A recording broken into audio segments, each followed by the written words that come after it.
Hey everyone, Captain Justin here, and welcome to another delivery episode. I'm here with Captain Ryan, right here in Sturgeon Bay, Wisconsin, and our job is to take this 65 Outer Reef from Sturgeon Bay all the way down to Grand Haven, Michigan. But before we do that, we need to do a thorough pre-trip inspection, and then get some fuel so we can depart early the next morning. Okay, so just getting into it the first time, checking it out, and looks like we got our battery switches, some breakers here, genset batteries, and looks like we have our house batteries up here. Okay.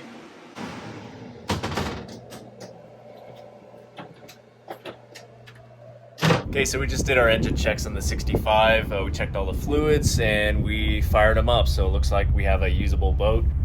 So we're just on the fly bridge now, testing our throttles.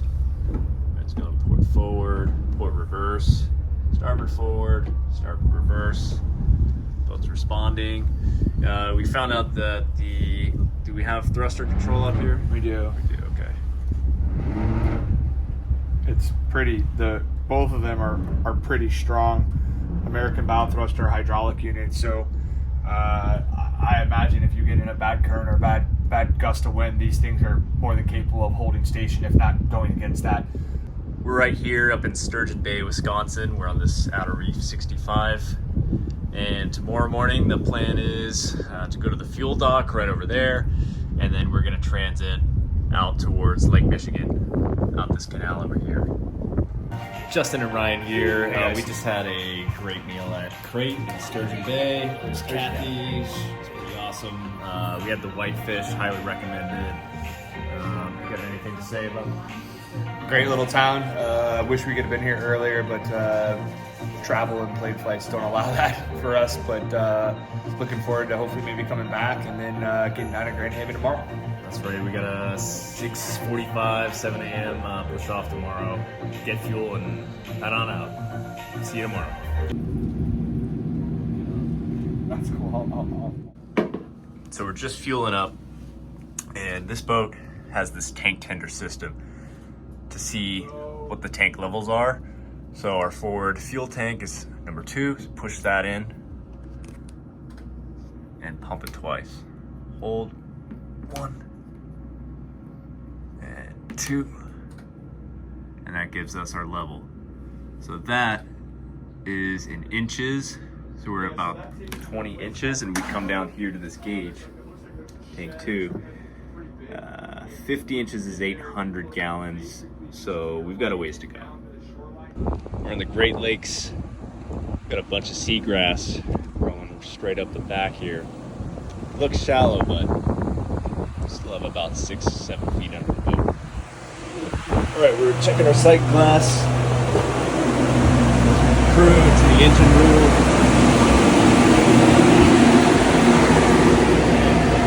So that's our sight glass there.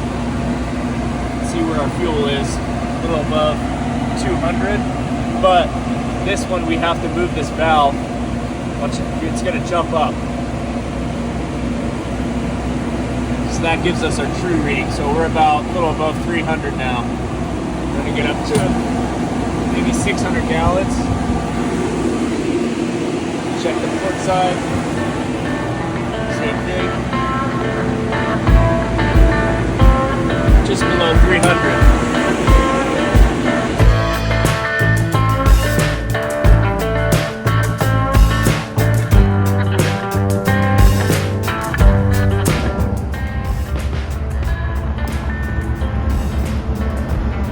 That guy there is cutting the seagrass. Grows super tall in this area. Lake grass, we're on a lake.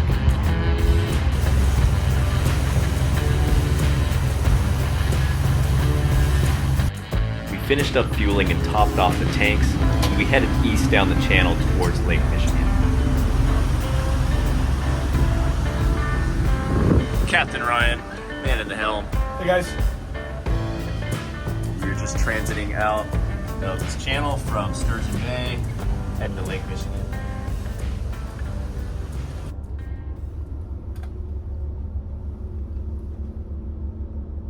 So we just fueled up this morning. We took 1,000 gallons on the 65 Outer Reef, and we are just passing the Coast Guard station here off our port side. We're about to head out in Lake Michigan and do a crossing. How long do we have today? You think across the lake? I'd say 8, maybe 9 hours, depending on what we do. In fact, the Coast Guard right behind Justin is going through their daily checks, as we all know, running the lights right now and getting ready for their day. So yeah, it looks nice actually. It's cold.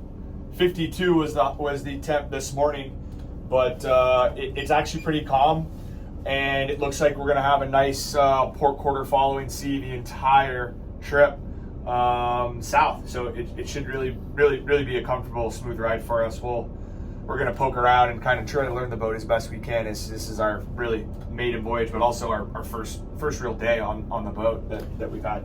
Yeah, the wind's supposed to pick up to about 14 and maybe even up to 18 knots, but it's going to be following. We're going to try to make 14 knots on the boat. So like Ryan said, it should be a nice following sea. Smooth ride. We'll keep in touch, keep in tune. See you guys.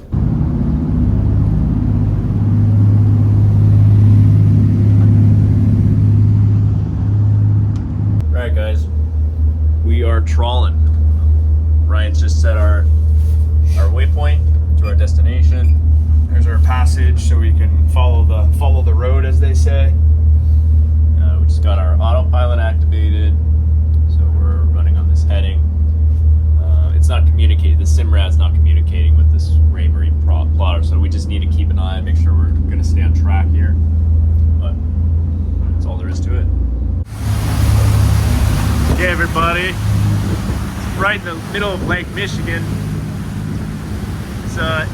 This is June, but it's a bit cold, so we're driving from the lower helm. But check this out, it's hard, of course, to tell from the video, but we're moving at good speed, maybe 14 knots, but it's a decent sized swells or chop on the lake. Sort of like maybe 3-footers. Right in the middle of Lake Michigan. Wisconsin's back that way. Michigan's up ahead. This lake is about 50 miles across, but we're taking the longer leg. It's about 114 miles we're running today. And here we are. We're running across the beam, so you can see our track is kind of snaking a little bit. And it's fine, because this boat can handle it. It's not the most comfortable ride. It's kind of, we're on autopilot right now, and autopilot is having to struggle a bit to try to keep us on track, but still glad to have it. The other thing we noticed is we're having an issue with our radar. It's on, but it's just not picking up any contacts. Land is, we see land in the distance. It's not that far away, maybe 8 miles. But we should be able to pick that up on our radar, as well as some of the other contacts we can see with our eyes. It's just not working. We spun it up yesterday, we saw some contacts, but for whatever reason, we haven't been able to really get a functional radar. So that just means we're not gonna run at night and a little bit higher risk of low visibility, but you know, there's 2 of us on board. We'll just keep a more vigilant watch, look out for other contacts on the lake. Watching the horizon line here, lined up with our T-top, will really give you a good indication of how much the boat is swaying in this chop.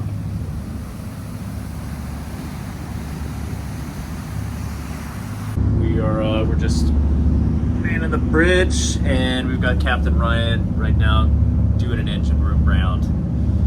The reason why we want to do this is it's nice that we have these cameras, but it's a good idea every hour, maybe 2 hours to go down in the engine room and look and see, just see what you can see. If there's any hoses leaking, if you see oil spraying anywhere, it's a good idea to call an engine room round just to get ahead of any problems you might have, especially when we're doing something like what we're doing now, which is crossing a big body of water. It's 50 miles across. We're about 20 miles from nearest shore, so we want to stay on top of any problems that we might have.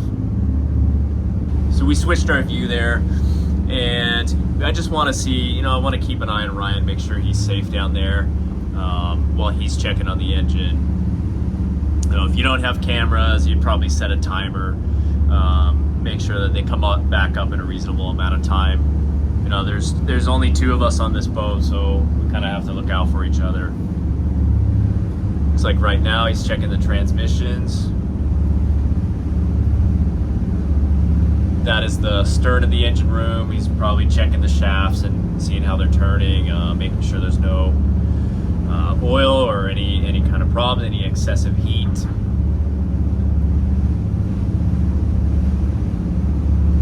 Looks like maybe he's seeing a few oil drips, or that's right under the rake horse, so he might have some fuel issue there. Or maybe not issues, just it's on big diesels like this, it can be somewhat common to have an oil drip here or there, but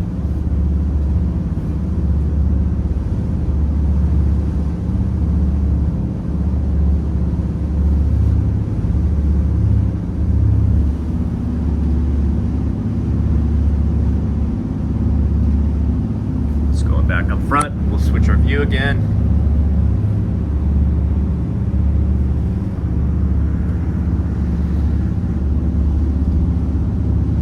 So he's up forward now. That's where the sea chests are. So that's where all the raw water is. You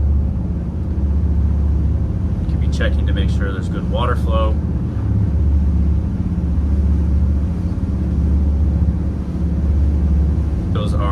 That's where the fuel tanks and fuel lines are.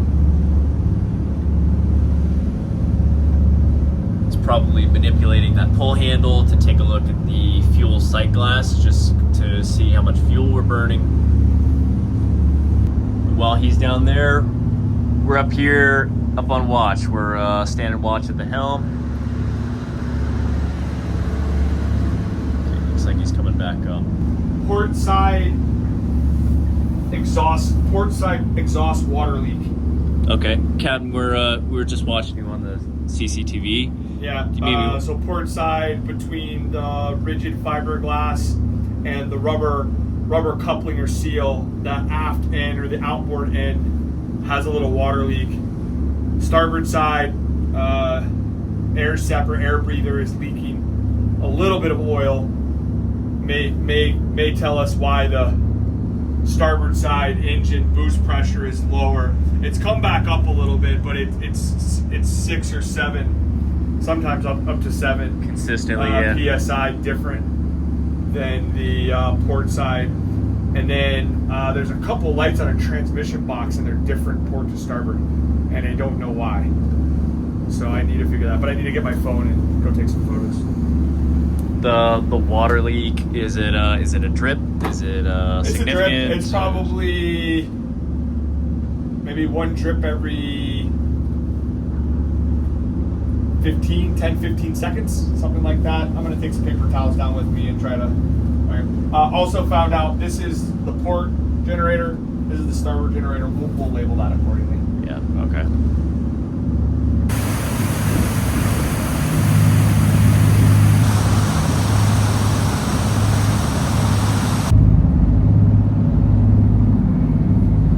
So we've been taking some 4 to 5 footers off the beam, and so we kind of rearranged the furniture to keep everything from flying across the room, because you can see out the back here. It's always tough to tell on camera, but some pretty robust, I don't know if we call them seas because we're on a lake, but yeah, I'd say on average we've got like 3 footers, and then we get hit with the occasional 4 or 5. So you can see all the white caps out there. We're rolling pretty good, even with the stabilizers on. The wind and the waves were picking up, which was fine for now, but it did make things a bit more challenging later on, as you'll see in the episode. So Captain Ryan and I were in the middle of Lake Michigan right now, as you can see on our chart plotters. And I just wanted to do a quick mention about kind of how we planned this trip. The weather conditions aren't ideal. We're looking this whole week, and today it's a that's actually probably the worst weather conditions. We saw that it was going to be 15 to 18 knot winds from the north. And if I was just by myself or Ryan was by himself, probably what I would have done is just postponed it a day. But we're in a bit of a time crunch given that we have some other deliveries to make in other places, other boats, and we kind of needed to get this done. That being said, we looked at the weather. We saw it was north winds coming from the north. We knew that the seas, if you want to call it that, on the lake, the waves would be getting up there. The longer the wind blows, we both know that basically longer wind is blowing, the larger and larger the waves get. However, we looked at our track line, which is basically going to be heading to the southeast, almost in the same direction as the wind, and we knew the waves, and we have enough experience to kind of judge that. Because of that wind and sea conditions, it actually wouldn't be too bad of a ride. If we look out the window here, we can see we're sustaining, it's like, what would you say, about 4s steady, occasional? Probably 2 to 4s with maybe a 5 to roll through every now and then. Yeah, we're catching a roller every now and then. But because we knew what our course would be and roughly what the weather would be, it's a pretty smooth ride. I mean, we're not getting really banged around. We're kind of rolling a bit with these seas, but we're following over the backs of these waves, which makes it a fairly smooth course. But I don't know about Ryan, but if I had to transit the opposite direction, I probably wouldn't do it. If we were heading north against the seas, we would just be getting hammered. Stop as we catch a roller there. As you fall off. Yeah.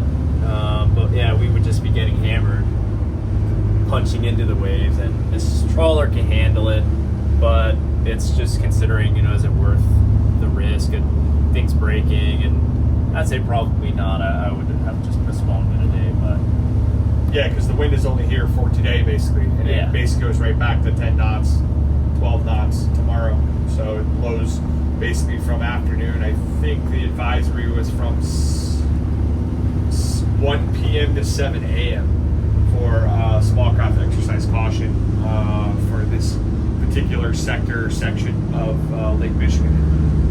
When it comes down to it, that's a pretty specific time period. We're used to watches in mornings, especially in the in Florida area. You're used to those for being a day to sometimes in the wintertime 3 or 4 days as the wind just blows and blows and blows. So basically the better part of a more or less 15-hour option of having a small craft exercise caution is no big deal. So we knew it was going to come and go. We also, I think the other thing we would have done is we would have left earlier this morning, but we were constrained by fuel, significantly constrained by fuel, to the point where we would, if we were talking to you right now with the fuel we have, we probably would be floating and not making any headway because we would have run out of diesel.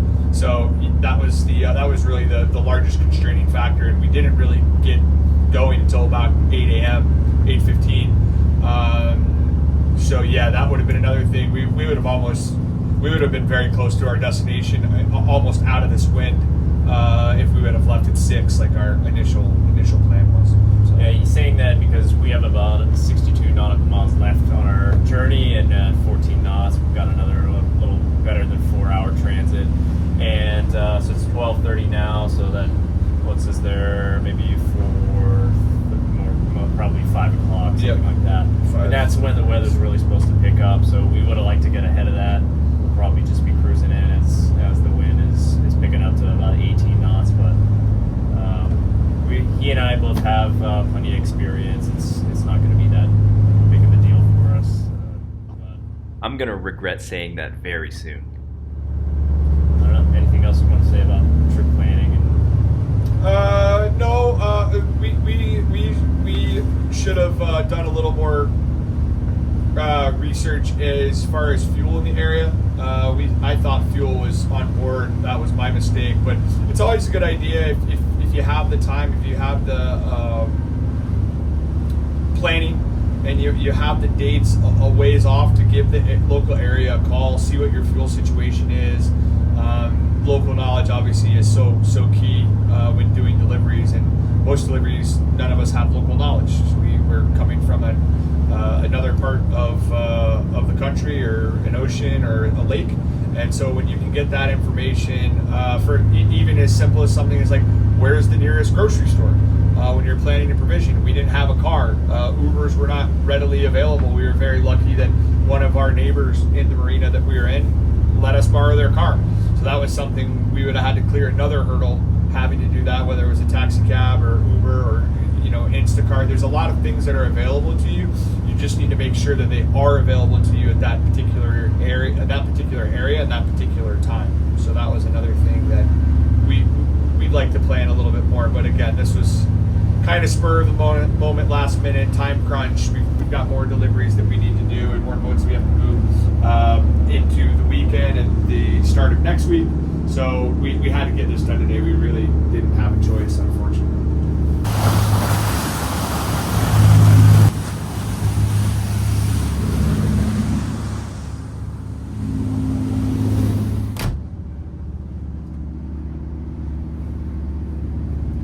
Anything content worthy going on?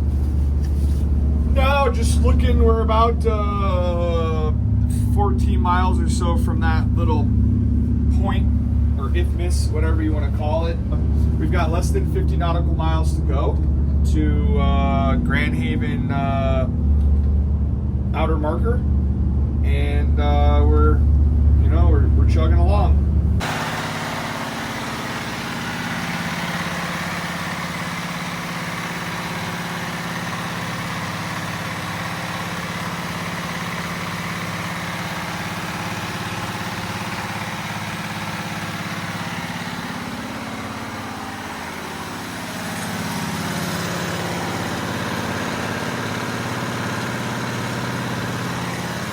So we're just coming really near the shore, Michigan. You can see it off in the distance there.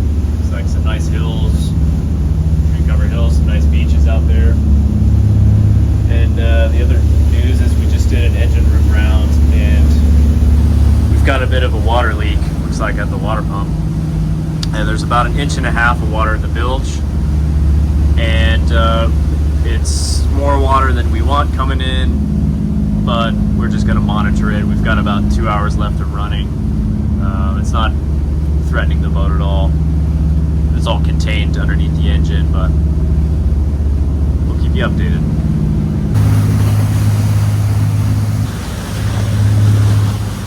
Okay guys, you ready for an update?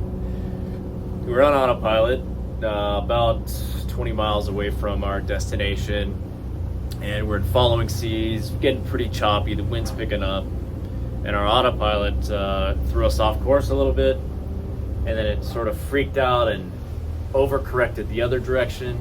That put us on a pretty big beam sea, so we started to fall off the wave, and it started to correct, and at that point I put it on standby and tried to correct as much as possible, and we lost steering totally, and we were just started spinning in a circle.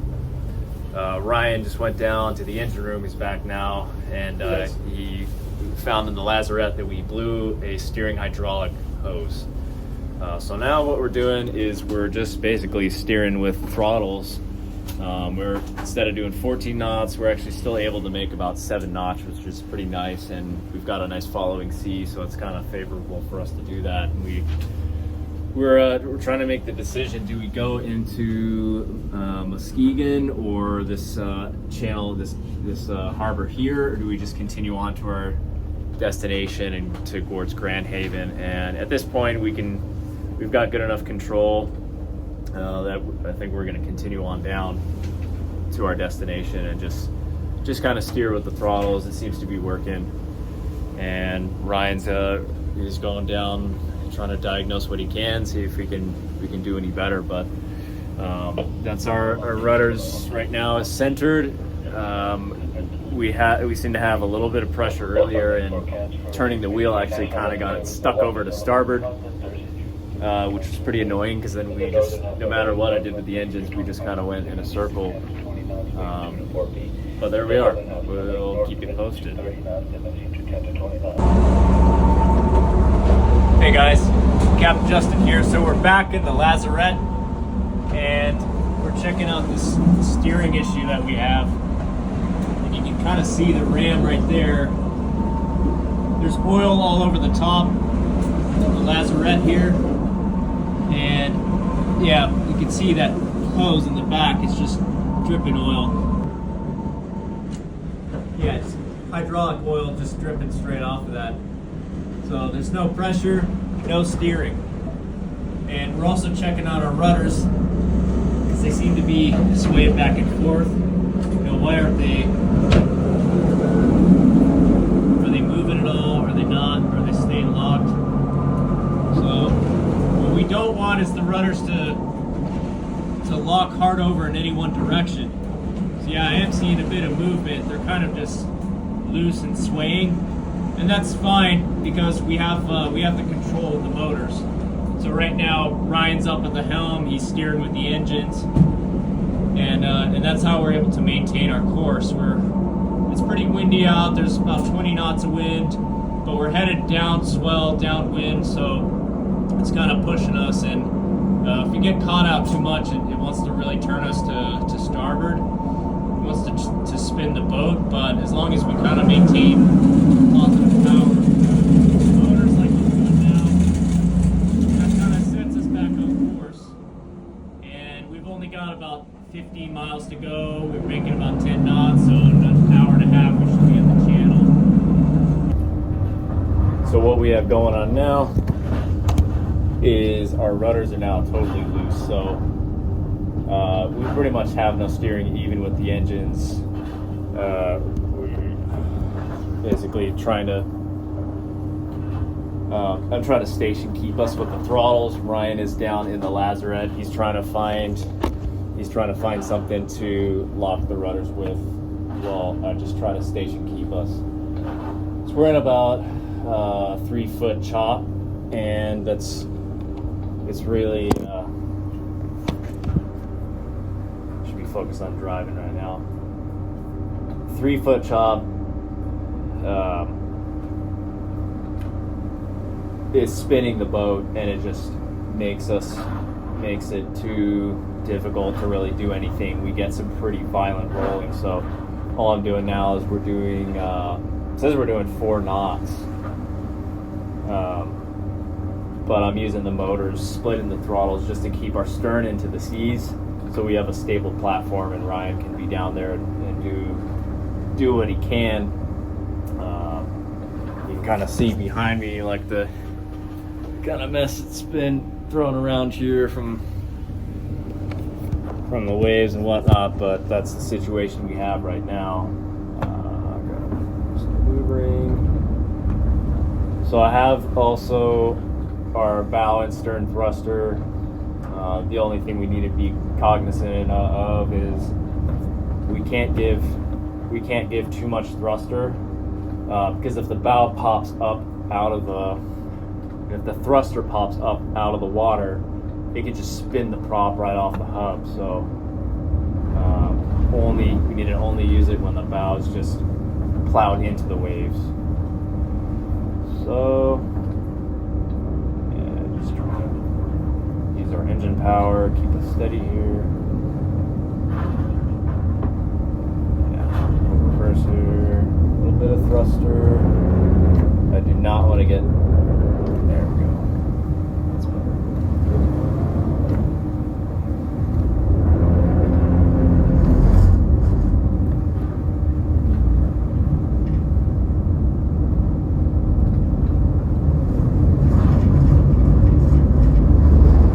little more power. We gotta straighten out. There we go. Yeah, you can see our rudder indicator right there. If you can see that. Yep. It's just kind of moving with its own free will now,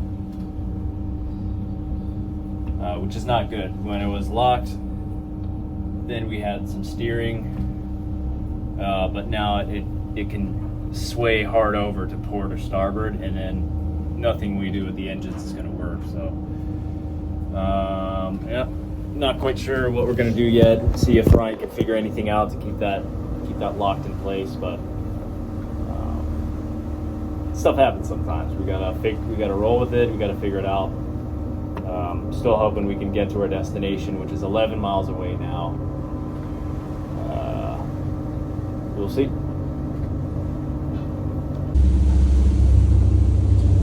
Okay, so another update. Ryan is standing right here. He's covered in hydraulic fluid, but he did something pretty badass. He was able to secure the rudder, at least so that it doesn't keep swinging over to starboard. So we have control back. We can steer with the throttles. What'd you do back there? Basically just tied the starboard rudder in place using one of our 40-foot dock lines around the rudder flange itself that sticks forward and then ties into the tie bar. I then looped it around the tie bar, and back in the back there's a bunch of fiberglass vertical stanchions, and I wrapped them around there twice and then came back and secured it to the actual rudder itself, basically above the seal but below the actual above the post and seal but below the actual rudder coupling to the tie bar. And hey, knock on wood, it's gonna hold. So far it has. Well, let's get inside and get out of these. As Justin just said before he turned the camera on, I don't know if you can see out here, but we're building to 6, and we're gonna have a bit of a fun trip, I think, into this inlet. But hopefully we can get our butts in, and then tie up and take a deep breath, because right now it's still touch and go. We've got a little less than 7 nautical miles to the marker, and hopefully we'll be there in the next hour, maybe hour and a half, and get inside before dark, so we can then go ahead and get this thing tied up on the dock and start looking into repairs for the hydraulic steering system. Yeah, for sure. We've so that you can see the rudder indicator there. It's still not moving to starboard at all. Then that means if we apply the right amount of power, you can see the really elements want to force us over to starboard. We kind of like wiggle it through, right kind of timing of power, and we should be able to get us straight again, hopefully. See what the wind's doing to the flag. We've got about 20 knots of wind blowing us around. Not the easiest day to lose steering, but we're managing. Trying to get it done. Yep. Okay. See you guys. Hey guys, so Captain Ryan, Captain Justin back. As you can see, we've made it into the inlet with no steering. I don't know if you can quite see it, but in front of us there are 2 bridges about 150 yards apart. One is a swing rail bridge and the other is a draw. The draw opens up every hour on the half hour, so we're catching an 8:30 p.m. opening. Justin made just a great observation a second ago. Super lucky that we did this in the summertime, because coming in that inlet at dark time with what we had would have been a completely different experience, and one I do not really want to take part of if I don't have to. That would have been a nightmare, that's for sure. Justin was on the throttles, I was on the thruster. Luckily my tying of the rudders worked, it held. We're still slightly to starboard, but not enough to really cause too much of a problem for us. So yeah, really got in. Really, this is, I think, the last big hurdle for us to clear. I think the marina and the dockage is not going to be that bad. They're floating docks, so we can manage that just fine. And then we'll start going down the repair list tomorrow of trying to get some hydraulic people out here, some new hoses cut, and debriefing the owner when we meet with him later this evening. So, anything else? Not really. It just it was a bit of an experience coming in. The channel we had, it was 20 knot winds. Probably just outside the 2 jetties coming in was 5 to 6 foot seas. Pretty choppy, so we just had to time it right, and we got it done. And once inside the jetties, waves were ping-ponging back the wall. So yeah, Ryan was on the thruster. We did a decent enough job to keep the boat safe, and yeah, I think we're over the big hurdle, and Yeah, we'll just get it in the slip and then enjoy some frosty beers. Another at least one more update to cap it off, maybe two, but overall, yeah, this is what having a boat is. You don't always expect or even know this is going to happen, but when it does, the big thing is don't panic. Don't freak out. Think about it for a second and try to do the best you can and have somebody with you. That's the one other thing that we just talked about. Is this is one of the reasons why we don't single hand boats this size on trips for deliveries, because if something happens and you're by yourself, there would have been absolutely zero probability or possibility that you could have gone down there, repaired that, and still kept the boat safe, because the waves would have just taken you. Weather wasn't good. So Absolutely. all right, we'll talk to you here in a second. And one last thing. Do you remember the scene in the Lazarette when we were back there looking at the rudders? Well, what we overlooked and later found in the manual is that this piece right here is specially designed to lock the rudders. You fit the diamond cutout on the plate over the diamond post on the rudders, and you fit the circular cutout on the plate over this post right here. That locks the rudders perfectly at amidships. Ryan and I are here in Grand Haven, Michigan with the Outer Reef with the steering problem. We made it here about 2 hours ago. We just had some dinner with the owners, but boat's safe, it's here. Ryan did some badass work down in the Lazarette, tying a bunch of lines around the rudders to make sure that we have steering, and we're actually able to steer it in here and tie it up with pretty much no issues. Yeah, it was a good trip. Always get something that you unexpected to come up. This was way unexpected, but hey, you got to adapt, you got to overcome, you got to persevere. And that's it, another delivery down. We had a few problems with this one, but we still got it there in one piece. Thanks again for watching. See you in the next one.